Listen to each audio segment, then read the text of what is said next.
I think there is a growing consensus here in the Senate that both political parties have been right on major concerns they have about American health care.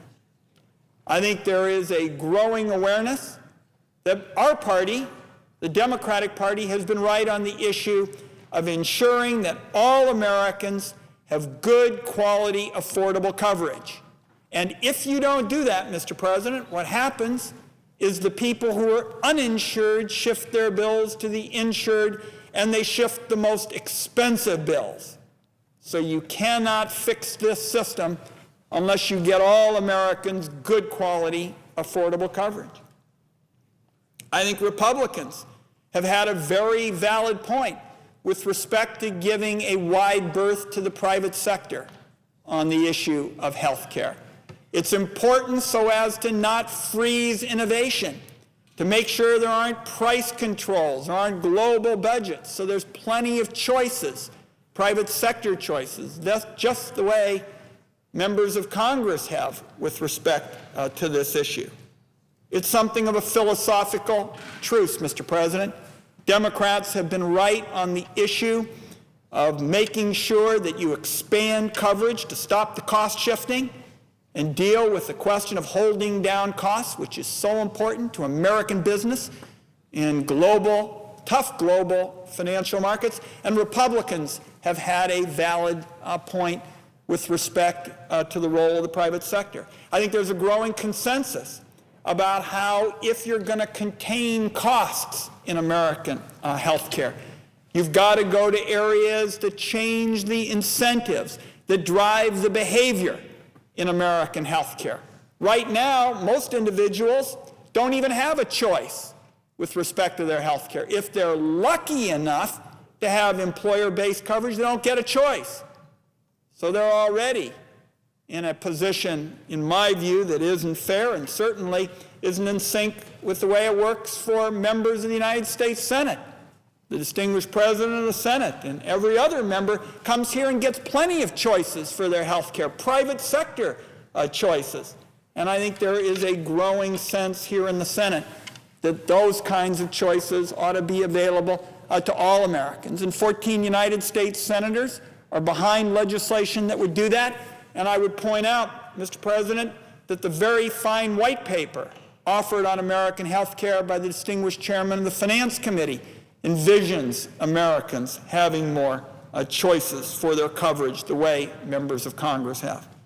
So we're going to talk about a lot of issues this week with respect to the budget, and you're going to hear a lot about reserve funds and reconciliation. I just hope that as colleagues go through this topic and issues related to it, the rules with respect to how you're going to pay for American health care, I hope there will be a recognition that a lot of senators would like to make the issue of reconciliation on health care irrelevant. Senator Bennett and I, for example, have received a report from the Congressional Budget Office. It's on my website, Mr. President, making it clear that our proposal is revenue neutral 2 years in, and in the third year starts bending the cost curve downward. The way we get those savings, Mr. President, in most particulars, is through approaches that Chairman Baucus has advocated in the white paper that I've mentioned here on the floor. So there are plenty of opportunities for finding common ground on this budget, on bringing Democrats and Republicans together on key issues like health care, on making the whole question of reconciliation go by the boards because Democrats and Republicans have come together. There's enough money being spent on American health care today, colleagues. It's not being spent in the right places. This year we'll spend $2.5 trillion on health care. There are 305 million of us. You divide 305 million into 2.5 trillion, and you could go out and hire a doctor for every 7 families in the United States. You could hire a doctor for every 7 families in the state of Virginia, Oregon, or elsewhere, pay the doctor $225,000 for the year, and invariably when I bring this up with the physicians, they say, where could I go to get my 7 families? we spend enough on American health care. Mr. President, we don't spend it in the right places.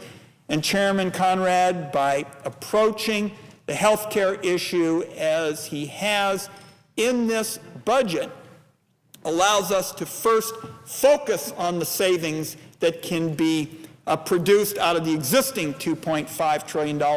And I commend Chairman Conrad for working with us in that fashion. I'd also like to commend the ranking minority member for his work on health care as well. He is a co-sponsor of the Healthy Americans Act and has made it very clear that he wants to work with Chairman Baucus and Senator Grassley and Chairman Kennedy and Senator Enzi so that we bring the Senate together in a bipartisan fashion. There is much to work with here, Mr. President, as senators do get buttonholed by reporters with respect to the issue of whether they're in favor of using reconciliation for health reform.